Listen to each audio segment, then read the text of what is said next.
Everyone, welcome to my channel the knowledge world. जैसा कि हमने पिछले भाग में जाना कि पौधों में पोषण कैसे होता है, आइए आज के भाग में जानते हैं कि जंतुओं में पोषण कैसे होता है। इसके पहले हम आगे बढ़ें, प्लीज़ अगर अब तक आपने मेरे चैनल को सब्सक्राइब नहीं किया है तो सब्सक्राइब कीजिए, लाइक कीजिए और शेयर जरूर कीजिए। तो आइए जानते हैं कि जंतुओं में पोषण कैसे होता है। जंतुओं में पोषण की प्रक्रिया दो विधियों में पूर्ण होती है। पहला है अंतर्ग्रहण और दूसरा है पाचन। सभी जीवधारियों को, जंतुओं को भोजन ग्रहण करने की जो प्रक्रिया होती है वही अंतर्ग्रहण कहलाती है। अंतर्ग्रहण करने के लिए सभी जंतुओं में उनके विशेष मुख उपांग होते हैं या मुखांग होते हैं। जैसे मनुष्य में, समस्त जानवरों में मुंह होता है, दांत होते हैं, लार ग्रंथियां होती हैं। चिड़ियों में, पक्षियों में चोंच होती हैं। जितने भी सूक्ष्म जीव हैं उनमें पादाब, स्पर्शक, अलग अलग प्रकार के विशेष मुखांग विकसित हुए हैं, जिनके द्वारा वो अपने अंतर्ग्रहण की प्रक्रिया करते हैं। दूसरा विधि है पाचन विधि। पाचन की विधियां भी सभी जंतुओं में अलग अलग प्रकार से हैं। सबसे पहले हम पढ़ेंगे कि मानव में पाचन कैसे होता है। तो आइए पढ़ते हैं कि मानव में पोषण कैसे होता है और उनकी अंतर्ग्रहण और पाचन की विधि क्या है। अंतर्ग्रहण की प्रक्रिया मुख द्वारा होती है, जिनमें दांतों का और लार ग्रंथियों का अहम योगदान होता है। मानव मुख गुहा में कुल 32 दांत होते हैं, जो इन चारों में बटे होते हैं। मनुष्य के दांत गर्तदंती तथा द्विबारदंती कहे जाते हैं। गर्तदंती इसलिए क्योंकि मनुष्य के दांत मसूड़ों में धसे हुए होते हैं, इसलिए इन्हें गर्तदंती कहते हैं। और द्विबारदंती इसलिए कहते हैं क्योंकि मानव में दांत 2 बार उगते हैं, यानी एक जन्म से कुछ समय पश्चात, जब बच्चा 7 से 8-9 महीने तक का होता है तब से उसके दांत निकलने प्रारंभ होते हैं सामान्यतः। और दूसरी, जब वो थोड़ा बड़ा होता है, 8 से 10 साल के बीच में जाता है, तो उस दांत फिर टूट जाते हैं और पुनः एक नए दांत उगते हैं, इसलिए इन्हें द्विबारदंती कहा गया है। मनुष्य में दांतों को दर्शाने के लिए एक सूत्र तैयार किया गया है, जिसे दंत सूत्र कहा जाता है या टीथ फार्मूला कहा जाता है। इसमें इंसाइजर, कैनाइन, प्रीमोलर और मोलर में बटा हुआ है। कृंतक यानी इंसाइजर 2-2 होते हैं, रजनक 1-1, अग्र चमड़क 2, चमड़क 3-3, और इन्हें 2 से गुणा करते हैं, टोटल काउंट करते हैं तो 32 होते हैं। यानी मानव में कुल 32 दांत होते हैं। मुख गुहा में उपस्थित लार ग्रंथियों से टाइलिन नामक एंजाइम निकलता है, जो कार्बोहाइड्रेट के पाचन में सहायता करता है। यानी मनुष्य में भोजन का पाचन उसकी मुख गुहा से ही प्रारंभ हो जाता है। टाइलिन नामक एंजाइम कार्बोहाइड्रेट को उसके सरल यौगिक में तोड़ता है और वहां से भोजन ग्रसनी की ओर जाता है, जिसकी सहायता से भोजन ग्रास नली में प्रवेश करता है।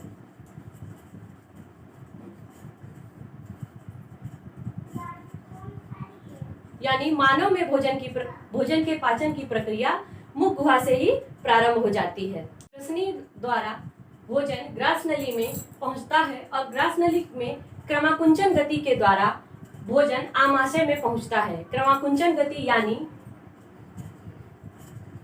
जब ग्रास नली के नलिकाओं में दबाव बनता है, वो ऐसे सिकुड़ती हैं, फिर फैलती हैं, फिर सिकुड़ती हैं और फैलती हैं। इसी को हम क्रमाकुंचन गति कहते हैं। और क्रमाकुंचन गति के द्वारा ही ग्रास नली से भोजन आमाशय में पहुंचता है। आमाशय में 1 से 3 लीटर तक भोजन धारण करने की क्षमता होती है। आमाशय में श्लेष्मल कलाओं के द्वारा, इनकी जो ऊपरी परत है आमाशय की, उसे श्लेष्मम कला कहते हैं, जिसके द्वारा जठर रस का श्रावण होता है। और जठर रस में पेप्सिन, HCl, एमाइलेज और लाइपेज एंजाइम उपस्थित होते हैं। HCl यानी हाइड्रोक्लोरिक अम्ल भोजन को सड़ने से बचाने के लिए होता है। पेप्सिन प्रोटीन का पाचन करता है, एमाइलेज कार्बोहाइड्रेट का और लाइपेज वसा का पाचन करता है। ये सभी जितने भी एंजाइम हैं वो कार्बोहाइड्रेट, वसा, प्रोटीन, इन सभी को इनके सरल यौगिकों में तोड़ने का काम करते हैं। जैसे यहाँ पे आप देखते हैं कि ग्रंथियां दो ऐसी ग्रंथियां हैं जो भोजन के पाचन में बहुत अहम भूमिका निभाती हैं। वो है यकृत और दूसरा है अग्नाशय। यकृत मानव शरीर की सबसे बड़ी ग्रंथि है जो पित्त रस का स्रावण करती है और पित्ताशय नाम की थैली में एकत्रित होती है। उसके बाद यहाँ से पित्त रस पहुँचता है आमाशय में। पित्त रस वसा के पाचन में सहायता करता है। यह हरे रंग का होता है और यह क्षारीय होता है। अग्नाशय इंसुलिन और ग्लूकेगोन नामक एंजाइम स्रावित करता है। इंसुलिन का नाम आप सबने सुना होगा, जो कि हमारे रक्त के शर्करा की मात्रा को नियंत्रित करने के लिए बहुत आवश्यक होता है।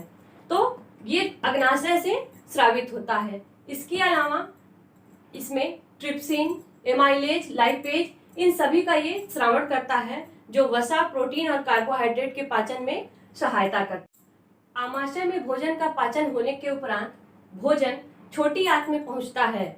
छोटी आंत में सर्वाधिक भोजन का पाचन एवं अवशोषण होता है। छोटी आंत बिल्कुल उसी प्रकार की होती है जैसे किसी पेपर को हम पंखा बनाने के लिए फोल्ड करते हैं, वो सिकुड़कर बहुत पतले में हो जाता है और जब उसे हम फैलाते हैं तो फैलता है। इसी प्रकार की संरचना छोटी आंत की होती है। ये 20 से 22 फुट लंबी होती है और इसमें सबसे ज्यादा भोजन का पाचन और अवशोषण होता है। छोटी आंत की सतह पर उंगलीनुमा उभार पाए जाते हैं जिन्हें हम विलाई कहते हैं। इनके द्वारा भोजन में जो पचित तत्व हैं, जो पच चुके हैं, प्रोटीन, वसा, कार्बोहाइड्रेट के जो सबसे सरल यौगिक के रूप में टूट जाते हैं, उनका अवशोषण होता है और अवशोषण होने के बाद वो रक्त के द्वारा पूरे शरीर में जितने भी पोषक तत्व हैं वो पहुंचते हैं। यहाँ से भोजन की पाचन की प्रक्रिया होने के बाद बचा हुआ भोजन बड़ी आंत में पहुंचता है।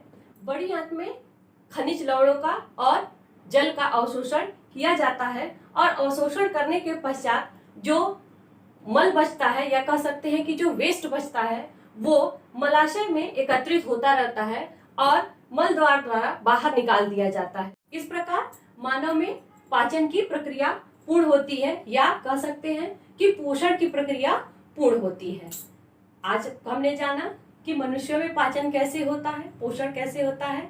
अगले भाग में हम जानेंगे कि विभिन्न जंतुओं में पोषण किस प्रकार होता है। तब तक के लिए हंसते रहिए, मुस्कुराते रहिए, अपना और अपनों का ध्यान रखिए और प्लीज मेरे चैनल को लाइक, सब्सक्राइब जरूर कीजिए। तब तक के लिए नमस्कार।